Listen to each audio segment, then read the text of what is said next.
Hello everyone, welcome back to my channel doctor Bhavna special education. आज मैं सभी diploma students के लिए डिप्लोमा स्पेशल एजुकेशन आईडीडी के जो स्टूडेंट्स हैं, आईडीडी यानी कि जो इंटेलेक्चुअल डेवलपमेंटल डिसेबिलिटी में कोर्स कर रहे हैं, फर्स्ट ईयर के स्टूडेंट्स का पेपर नंबर 3 रहेगा। पेपर नंबर 3, पेपर का नाम है assessment of children with developmental disability. तो इस पेपर के मैं आप लोगों को मोस्ट इम्पॉर्टेंट क्वेश्चंस को लेकर के आई हूँ। इम्पॉर्टेंट क्वेश्चंस को मैं आप लोगों को बताऊंगी। बहुत सारे स्टूडेंट्स के मुझे रिक्वेस्ट आ रही थी कि मैम आप प्लीज़ हमें इम्पॉर्टेंट क्वेश्चंस को बताएं, but due to of some reason मैं आप लोगों के लिए मॉर्निंग में क्लास नहीं लेकर के आ पाई। बट अभी मैंने कोशिश किया है कि मैं कुछ क्वेश्चंस को आप लोगों को बता दूं, बिकॉज़ आपका कल पेपर है तो इनको आप अपने एग्ज़ाम के लिए प्रिपेयर कर लें। सो स्टार्ट करते हैं। जैसे कि आप लोग अपने क्वेश्चन पेपर में भी देख रहे हैं, तो पार्ट ए जो रहता है उसमें आपके फुल फॉर्म्स रहती है। जो आईडीडी के स्टूडेंट्स हैं, 1 मार्क के क्वेश्चंस रहते हैं जिसमें फुल फॉर्म्स रहती हैं। सभी स्टूडेंट्स को मैं एक चीज़ क्लियर कर दूं कि मैंने पहले भी आप लोगों के लिए क्लास लिया है जो आपके फुल फॉर्म्स के ऊपर है, और मैंने आप लोगों को ये मेरे व्हाट्सएप चैनल जो मेरा डॉक्टर भावना स्पेशल एजुकेशन के नाम से है, और टेलीग्राम चैनल भी मेरा डॉक्टर भावना स्पेशल एजुकेशन के नाम से है। तो कंप्लीट नोट्स भी आप लोगों को मेरे चैनल पे मिल जाएंगे, जो टेलीग्राम चैनल है। अगेन आई रिपीट कि डॉक्टर भावना स्पेशल एजुकेशन के नाम से मेरा टेलीग्राम चैनल है और यूट्यूब चैनल है। तो आप लोग नोट्स, कंप्लीट नोट्स पाने के लिए डॉक्टर भावना स्पेशल एजुकेशन के नाम से जो मेरा टेलीग्राम चैनल है उसको जल्द से जल्द ज्वाइन कर लीजिए।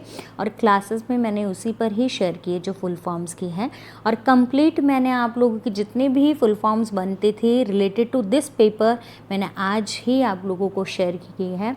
तो उसको प्लीज़ आप ज़रूर आप लोग प्रिपेयर करके जाइएगा। अभी मैं इस क्लास में आज के ओनली 5 ही आप लोगों के लिए फुल फॉर्म्स लेके आई हूँ। दीज आर द मेनली, हम लोग कह सकते हैं कि very very important full forms. अगर हम लोग पहले बात करते हैं तो फर्स्ट हमारी फुल फॉर्म में आती है वेरी वेरी इंपॉर्टेंट में बेसिक एमआर। बेसिक एमआर सबसे पहले मैं आप लोगों को बता दूं कि ये क्या है, एक असेसमेंट टूल है। असेसमेंट टूल हम लोग कह सकते हैं ना, कि ये जो दिव्यांग बच्चे होते हैं उनके असेसमेंट करने के लिए यूज़ में लाया जाता है। अब हम लोग इसकी फुल फॉर्म की बात करते हैं तो बी से क्या डिनोट होता है हमारा, बिहेवियरल। बिहेवियर, अब मैंने जैसे आपको बताया भी है कि इसकी मैंने आप लोगों के लिए कंप्लीट क्लास भी ली हुई है, तो फुल फॉर्म्स आपको डिटेल में क्लियर राइटिंग में भी दी होगी। बिहेवियर, ए से डिनोट होता है असेसमेंट। स्केल, एस से डिनोट होता है स्केल। एंड 4, आई से डिनोट होता है Indian. Indian, INDIAN, Indian. Children, children with MR, या हम लोग लिख सकते हैं with mental retardation, RETARDATION, retardation. तो हमारे बेसिक एमआर की क्या फुल फॉर्म है, behavioural assessment scale for Indian children with mental retardation. इसके बाद में नेक्स्ट जो हमारी आती है दैट इज़ विस्क। विस्क को हम लोग कह सकते हैं कि W हमारा क्या डिनोट करता है, वेशलर। जिन बच्चों को हिंदी में, इंग्लिश में लिखने में अगर दिक्कत आ रही है तो वो हिंदी में भी लिख सकते हैं, WECHSLER, वेशलर। I is intelligence, intelligence. And scale, S से क्या डिनोट होता है हमारा, स्केल फॉर चिल्ड्रन। अब ये किसके लिए, ये भी क्या है हमारा असेसमेंट टूल है, विस्क भी, जो कि 6 वर्ष से हम लोग लिख सकते हैं, 6 to 16 ईयर्स के बच्चों के जो IQ लेवल है, बुद्धि लब्धि को मापने के लिए यूज़ में लाया जाता है। वेशलर, WECHSLER, वेशलर। आप हिंदी में भी लिख सकते हैं इसे वेशलर अगर आप लोगों को लिखने में दिक्कत हो। Intelligence scale for children, for children हम लोग लिख सकते हैं, जो कि 6 से 16 वर्ष के बच्चों के लिए यूज़ में लाया जाता है असेसमेंट के लिए। एंड इसके बाद है DSM, डी डिनोट करता है हमारा diagnostic, DIAGNOSTIC, diagnostic and statistical. M denote करता है मैनुअल, ये भी आप लोगों को बार बार पूछी जाती है full form, diagnostic and statistical manual.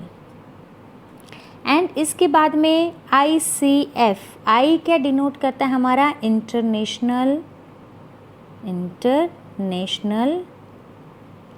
And सी मतलब classification, CLASSIFICATION, classification of functioning. F denote करता है functioning, FUNCTIONING, functioning. Disability, disability DISABILITY, and health. ये अभी आप लोगों को मे भी क्लियर नहीं पता चल रहा है, बट आप लोगों को मैंने जो कंप्लीट अभी क्लास भेजी है उसमें ये सारी फुल फॉर्म्स भी दी हुई है। CBA वेरी वेरी इंपॉर्टेंट, क्योंकि आपके लास्ट ये जितनी भी मैंने फुल फॉर्म्स लिए, प्रीवियस जो पेपर्स आप देखोगे उनमें सब में दी गई है CBA। CBA का मतलब होता है करिकुलम, C का मतलब करिकुलम बेस्ड, एंड A मतलब कि असेसमेंट, ASSESSMENT, असेसमेंट। तो ये फुल फॉर्म भी आप प्रिपेयर करके जाइएगा। तो दीज आर द मेनली हम लोग कह सकते हैं कि फुल फॉर्म्स जो मैंने अभी आप लोगों को 5 ली थी। एंड इसके बाद अब पार्ट बी में हमारे जो क्वेश्चंस रहते हैं वो रहते हैं 2 मार्क्स के, 2 नंबर के आपके क्वेश्चंस रहते हैं। बहुत सारे स्टूडेंट्स की मुझे क्वेरी भी आ रही थी कि मैम हम कितने हम लोग अक्षरों में, शब्दों में क्वेश्चंस को कर सकते हैं। तो 1 मार्क का है, तो आपका 1 और 2 sentence is enough for that. अगर आपको लग रहा है कि क्वेश्चन आपको अगर पार्ट बी का है, 2 नंबर का पूछा गया है, तो मिनिमम आप 50 शब्दों में, 50 वर्ड्स में आप लोग 50 शब्दों में लिख सकते हैं, या फिर आप लोग 50 से लेकर के 80 शब्दों तक उसको कंप्लीट कर सकते हैं। अब सबसे पहले हम लोग करेंगे इसमें कि जैसे आप देख भी रहे हैं कि आरंभ क्या है। अगर हम लोग आरंभ की बात करते हैं, आरंभ क्या है, एक हम लोग कह सकते हैं कि असेसमेंट टूल है। आरंभ एक हम लोग, आपने अगर देखना है तो 2 मार्क्स में लिख सकते हैं कि आरंभ क्या है, एक असेसमेंट, आंकलन हम जिसको बोलते हैं आंकलन टूल है जो कितने वर्ष के बच्चों के लिए यूज़ में लाया जाता है, 3 से लेकर के 6 वर्ष के बच्चों के लिए हम लोग कह सकते हैं कि उनके लिए असेसमेंट करने के लिए यूज़ में लाया जाता है। अब असेसमेंट के लिए अगर हम लोग आरंभ की बात करते हैं तो किसने दिया इसे, 2002 में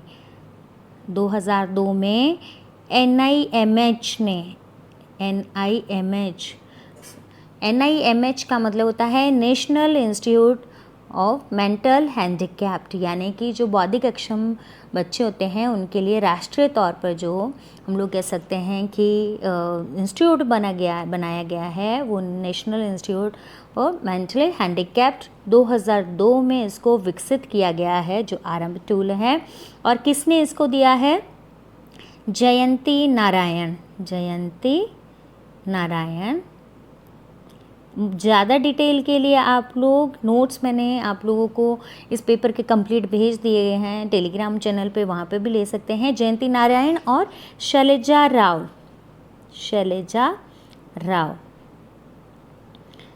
तो किसने इसको दिया है, जो इसके हम लोग कह सकते हैं ऑथर कौन है कि 2002 में NIMH ने दिया है, जो जयंती नारायण और शैलजा राव इसके क्या है, मेन लेखक हैं।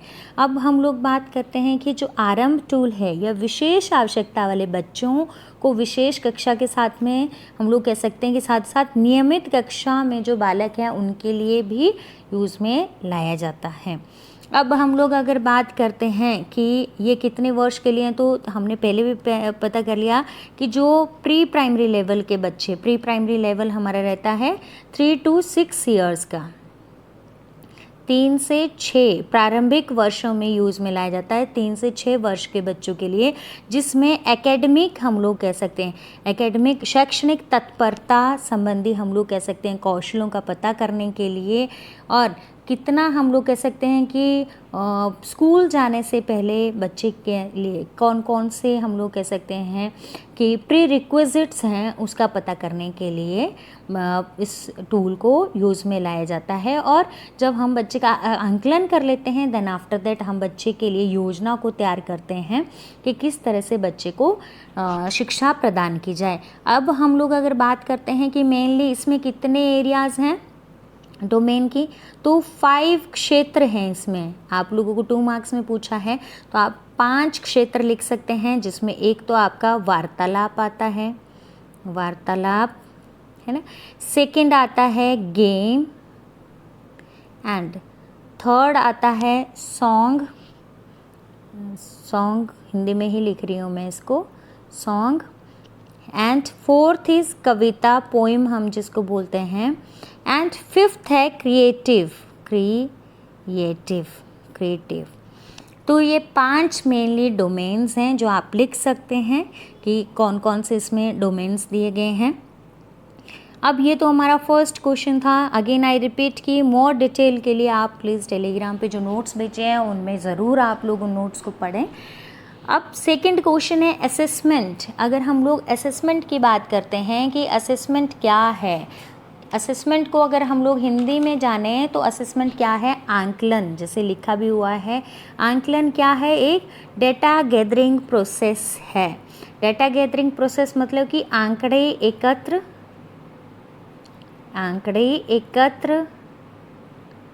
करने की क्या है, प्रक्रिया है। अब आंकड़े एकत्र हम लोग करेंगे तो क्यों करेंगे, सो दैट हम लोग, इसका मकसद क्या रहता है, जो भी छात्र है, छात्र के लिए सही डिसीज़न लेने का, सही निर्णय लेने के लिए। अब हम आंकलन अगर हम बात करते हैं तो आंकड़े एकत्र हम करते हैं इसमें, सो दैट बच्चे का करंट लेवल, वर्तमान स्थिति को जाना जा सके।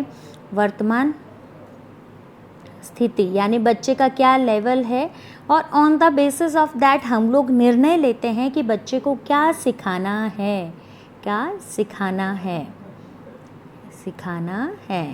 तो सिंपल सी चीज़ है, it is a data gathering process, या हम लोग कह सकते हैं कि in this process it involves collecting information about a student. किसके प्रति हम लोग कह सकते हैं कि कलेक्ट करते हैं इंफॉर्मेशन, एक छात्र के प्रति क्या करते हैं, छात्र के संबंधित हम लोग कह सकते हैं कि आंकड़े एकत्रित करते हैं, है ना। और हम लोग डिसीज़न लेते हैं, निर्णय भी लेते हैं। आप निर्णय लेंगे तो वो भी किससे संबंधित लेंगे, हम लोग छात्र से संबंधित, क्योंकि हम बच्चे के संबंधित हम लोग क्या करेंगे, आंकड़े एकत्रित करेंगे कि बच्चे का नाम क्या है, बच्चे के पेरेंट्स का नाम क्या है, फैमिली में कोई हम लोग कह सकते हैं कि लाइक कोई ऐसा उनके घर में कोई दिव्यांग जन तो नहीं है, या अगर बच्चा दिव्यांग है तो उसके होने का क्या कारण है, फैमिली हिस्ट्री उसकी कैसी, एनवायरनमेंट कैसा है घर का, वो सारी चीज़ें हम लोग कलेक्ट करते हैं। बच्चे क्या क्या एक्टिविटीज़ को कर सकते हैं, कौन सी नहीं कर सकते हैं, ये सारे आंकड़े जब हम एकत्र कर लेते हैं, देन उसके बाद में हम बच्चे से संबंधित निर्णय लेते हैं कि अब बच्चे को क्या गोल्स को सिखाया जाए, या बच्चे की जो समस्या है उसको किस तरह से हम लोग कह सकते हैं कि उसका निवारण किस तरह से किया जाए। अब हम लोग सिंपल सी चीज़ है कि आंकलन की बात करते हैं, तो आंकलन क्या है, बच्चे को कार्य सिखाने से पहले हम लोग करते हैं, सिखाने से पहले। इसके ऊपर भी मैंने आप लोगों के लिए एक डिटेल में क्लास ली है, मैंने आप लोगों को ग्रुप में शेयर भी कर दी है। अगेन आई रिपीट कि आप प्लीज़ इसको टेलीग्राम चैनल से एक बार ज़रूर देखें। अब आंकलन हम लोग कार्य सिखाने से पहले लेते हैं कि बच्चे को क्या गोल लेना है, अब बच्चे का करंट लेवल वर्तमान स्थिति क्या है, तो उसको जानने के बाद हम कार्य सिखाते हैं। और असेसमेंट के बाद में इवैल्यूएशन की बात करते हैं। मूल्यांकन ऐसा शब्द आता है जिसको हम लोग ऑप्शनल मतलब आंकलन की जगह यूज़ में लाते हैं, बट दोनों में क्या है, डिफरेंस है। आंकलन को कार्य सिखाने से पहले करते हैं और वैल्यूएशन जो मूल्यांकन होता है वो कार्य सिखाने के बाद में करते हैं कि बच्चे ने कितना सीखा। अब ये तो हमारा क्या था, सेकंड जो 2 मार्क्स का क्वेश्चन था। एंड थर्ड आपको शॉर्ट टर्म गोल्स, लघुकालीन हम लोग लक्ष्य की बात करते हैं, तो मैं सबसे पहले आप लोगों को क्लियर कर दूं कि जो लक्ष्य होते हैं, गोल होते हैं आईईपी में, इंडिविजुअलाइज्ड एजुकेशन प्रोग्राम, अगर फर्स्ट ईयर के स्टूडेंट्स भी हैं तो भी आप लोगों ने आईईपी को डेवलप किया है। उसमें आप लोगों को 2 तरह के गोल्स को बताया जाता है, 2 तरह से गोल्स को लेते हैं। एक तो लॉन्ग टर्म होता है जो दीर्घकालिक होता है, और एक शॉर्ट टर्म होता है। अब जो लॉन्ग टर्म गोल्स होते हैं हमारे 12 से 15 या 15 से 18, आप whatever you want to take, 1 वर्ष के लिए हम लोग बच्चे के लिए लेते हैं। 15 से 18 या मैंने 10 से 12 गोल ले लिए बच्चे को सिखाने के लिए। अब मैंने बच्चे को जो गोल लिए वो तो एनुअल गोल थे लॉन्ग टर्म में। अब उन्हीं में से मैं क्या करूँगी, प्रायोरिटी बेस्ड यानी कि प्राथमिकता के आधार पर चुनाव करूँगी। भले मैंने 3 या 4 गोल्स जो मैंने 1 वर्ष के लिए दीर्घकालीन लिए थे, जो मेरे सपोज़ कीजिए कि 12 गोल थे। अब मुझे लग रहा है कि 12 गोल लिए थे। अब उनमें से मैंने क्या किया, 3 या 4 गोल्स लिए जो मैंने 3 मंथ के लिए मैंने कितने लिए, 3 से 4 गोल लिए। लक्ष्य हम लोग लिख सकते हैं, लक्ष्य लिए। अब जो 3 से 4 लक्ष्य लिए वो शॉर्ट टर्म गोल हुए, क्योंकि मैंने उनको कितने पीरियड में सिखाना है, 3 महीने में। और दीर्घकालीन हमारे कितने हुए, जो हमारे 1 वर्ष के लिए होते हैं 12-15 हम लोग कह सकते हैं, 12 से 15, इट्स अप टू यू। 12 और 15 हमने जो गोल लिए उसमें से हम लोग सेलेक्ट करते हैं जो हमें लगता है कि बहुत ही ज़्यादा इम्पॉर्टेंट है बच्चे के लिए। सपोज़ करो कि बच्चे के लिए प्राइमरी लेवल व्यक्तिगत एरिया से भी गोल लिया है, शैक्षणिक एरिया से भी लिया है, कम्युनिकेशन से भी लिया है, बिहेवियर से भी लिया। अब मैं देखूंगी कि बच्चे के लिए मोस्ट इम्पॉर्टेंट कौन सा है जिसको हम बच्चे को सिखाना चाहिए और जिससे बच्चे में हम लोग कह सकते हैं कि आत्मनिर्भरता बढ़े। तो उन गोल को हम जो लेते हैं 2 या 3 या 4 गोल तक, वो हमारे क्या रहते हैं, शॉर्ट टर्म गोल्स रहते हैं। अब इसके बाद में है हमारा TLM की भी फुल फॉर्म बार बार पूछी जाती है। TLM क्या है, तो अगर हम लोग इसकी फुल फॉर्म की बात करते हैं तो TLM is teaching learning material. आप सभी स्टूडेंट्स ने पढ़ा भी होगा, क्योंकि विदाउट आप टीचिंग लर्निंग मटेरियल के बच्चों के जो लर्निंग है, बच्चे को जो अध्ययन है वो नहीं करवा सकते हैं, इफ़ेक्टिव नहीं होगी आपकी ये। तो अगर हम लोग टीचिंग लर्निंग मटेरियल को हिंदी में बोलें तो शिक्षण सहायक सामग्री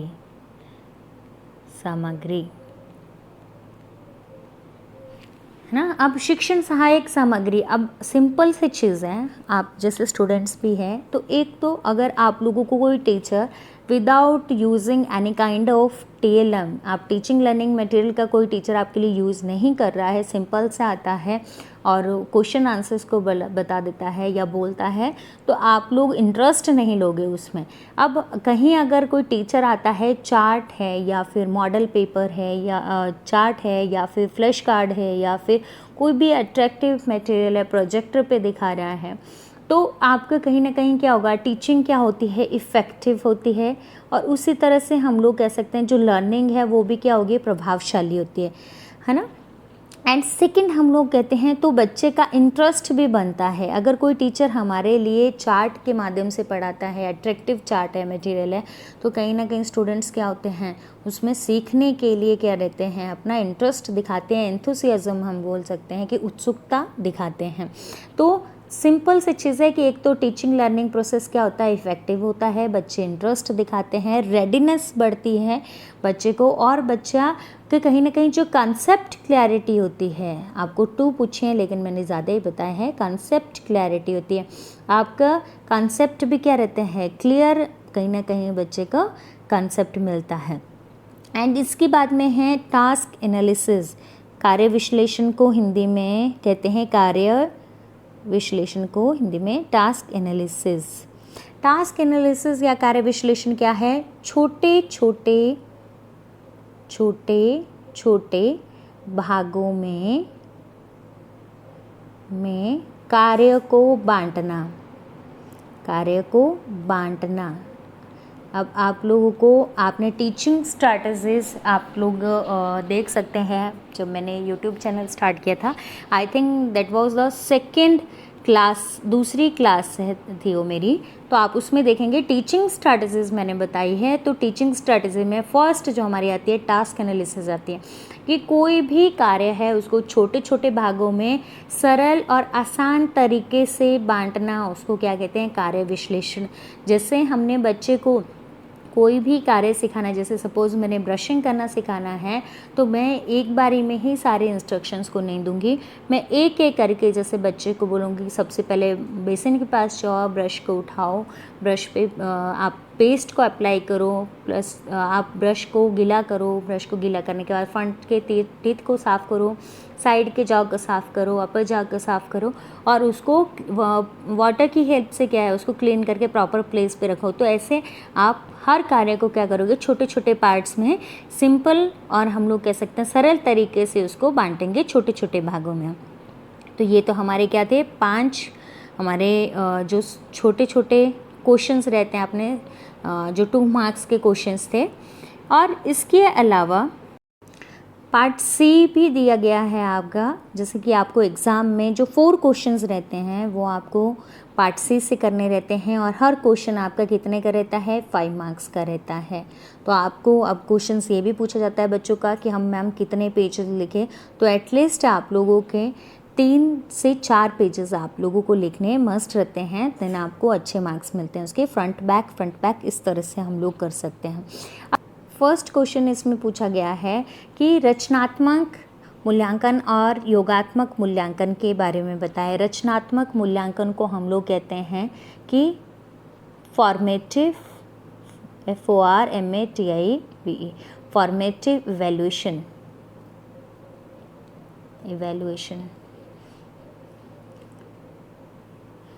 और जो हमारा योगात्मक है उसको बोलते हैं हम समेटिव, SUMMATIVE। ये भी मैंने क्लास कंप्लीट ली है। अब इवैल्यूएशन हम लोग अगर बात करते हैं तो मूल्यांकन हमारा आता है जो कि हम कार्य को सिखाने के उपरांत करते हैं, और जो असेसमेंट होता है वो कार्य सिखाने से पहले करते हैं। असेसमेंट और इवैल्यूएशन को साइमल्टेनियसली यूज़ में लाया जाता है, बट दोनों टर्म्स क्या है हमारी डिफरेंट रहती हैं। अब हम लोग जैसे कि बात कर रहे हैं कि रचनात्मक मूल्यांकन, तो रचनात्मक मूल्यांकन का जो उद्देश्य होता है वो क्या रहता है, सीखने में सुधार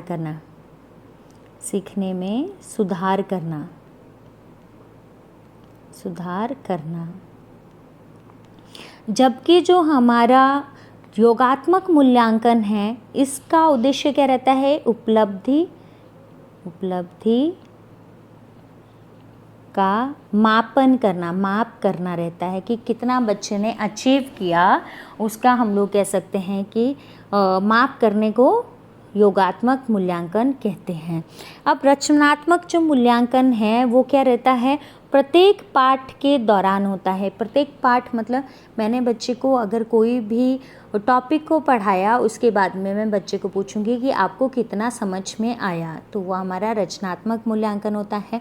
और हम लोग अगर योगात्मक की बात करते हैं तो इन द एंड ऑफ हम लोग कह सकते हैं कि यह जैसे बच्चे का हमने अगर हम लोग रचनात्मक मूल्यांकन की बात करते हैं तो क्लास के बाद में भी हो सकता है, या बच्चे का वीकली जो टेस्ट लेते हैं वो भी हो सकता है, मंथली भी हो सकता है, ट्राइमेस्टर भी हो सकता है। इस तरह से बीच बीच में हम बच्चे का जब तक एनुअल एग्ज़ाम नहीं आते तब तक हम टेस्ट लेते रहेंगे। और योगात्मक होता है कि in the end of year one time पे ही हम लोग लेंगे, जिसमें सुधार के चांसेस क्या रहते हैं, बहुत ही कम रहते हैं। अब हम लोग बात करेंगे कि आपके जो बेसिक एमआर टूल क्या है। जैसे आप लोगों को मैंने इसकी फुल फॉर्म पहले बताई भी कि बेसिक एमआर टूल क्या है आपका, behavioural assessment scale for Indian children with mental retardation. It's already मैंने आप लोगों को बताया भी है बिहेवियर फुल फॉर्म, तो वो आप लिख सकते हैं, behavioural assessment scale for Indian children CHILDREN with MR मतलब मेंटल रिटार्डेशन। अभी लेटेस्ट में जो हमारी टर्म यूज़ में लाई जाती है दैट इज़ IDD, बट ये पहले का टूल बना हुआ है, इसीलिए इसको किस नाम से जाना जाता था, मेंटल रिटार्डेशन के नाम से। बेसिक एमआर जो टूल है NIMH, जैसे मैंने बोला कि NIMH नेशनल इंस्टीट्यूट और मेंटली हैंडीकैप्ड सिकंदराबाद, हम लोग कह सकते हैं सिकंदराबाद, SCUNDRABAD। नोट्स में आप लोग देख सकते हैं सिकंदराबाद में दिया गया है। और किसने दिया है, रीता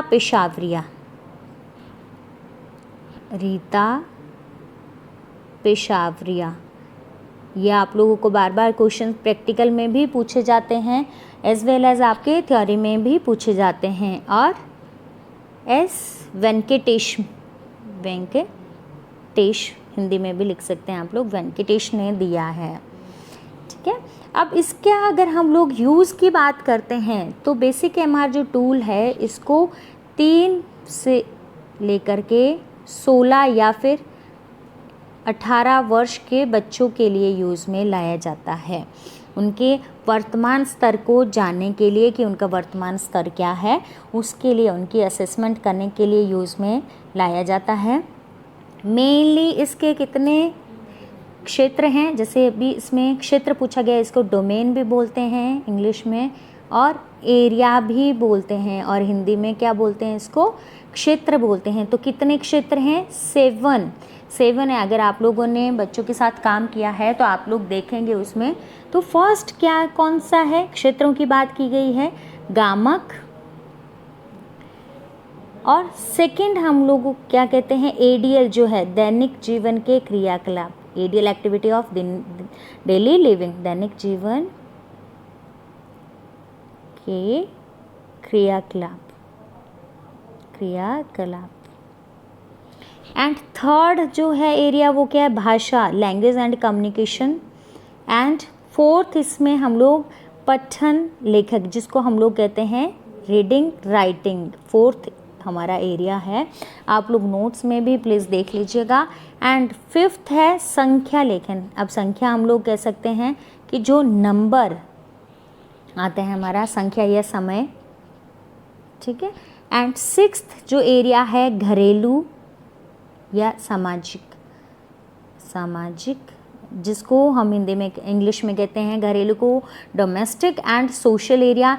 एंड सेवन्थ जो 7वां इसका एरिया है दैट इज़ योर पूर्व व्यावसायिक, जिसको हम लोग कहते हैं प्री वोकेशनल व्यावसायिक ना। तो ये इसमें हमारा पैसा आ सकता है, मनी कंसेप्ट हम बच्चे को देते हैं। तो 18 वर्ष के बच्चों के लिए यूज़ में लाया जाता है। एक चीज़ मैं आप लोगों को क्लियर कर दूं कि बहुत ही बार ये क्वेश्चन पूछा जाता है, जो बेसिक एमआर टूल है इसको 2 भागों में बांटा गया है, एक तो है part A and part B। Part A है जो वो कौशल व्यवहारों के लिए यूज़ में लाया जाता है। कौशल व्यवहार जो मैंने आप लोगों को 7 एरियाज़ बताए, जिसमें गामा ग्रॉस मोटर आता है आपका, ADL activity of daily living जो दैनिक जीवन के क्रियाकलाप था, थर्ड हमारा भाषा है जिसमें लैंग्वेज था, फोर्थ हमारा पठन लेखन यानी कि रीडिंग राइटिंग से संबंधित एक्टिविटीज़ रहती है। फिफ्थ हमारा था संख्या समय कि नंबर और हम लोग कह सकते हैं टाइम का। एंड सिक्स था जिसमें डोमेस्टिक और सोशल आपके एरिया आता है, घरेलू और सामाजिक। एंड सेवेंथ में था कि पूर्व व्यावसायिक। तो 7 एरियाज़ थे। जो पार्ट ए में है कौशल व्यवहारों को हम लोग कह सकते हैं कि सिखाने के लिए यूज़ में लाते हैं और उसका असेसमेंट करने के लिए। पार्ट बी है वो है हमारा समस्यात्मक व्यवहार,